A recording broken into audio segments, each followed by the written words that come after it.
How to get dark mode on Snapchat iPhone. Hello everyone. In this video, I will show you how to get dark mode on Snapchat iPhone. First of all, open up the Snapchat application. Once you get into your Snapchat app, tap on the chats icon from the bottom bar. Then, from here, tap on your profile icon from the top left corner. Now, from your account, tap on the settings icon from the top right corner. Then scroll down in settings, and you will find the app appearance option in here.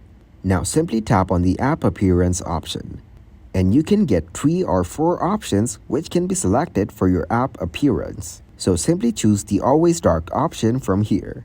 And as soon as you choose the always dark mode option, you can see your Snapchat turned into dark. Also, check out our video on how to see if someone viewed your Snapchat profile.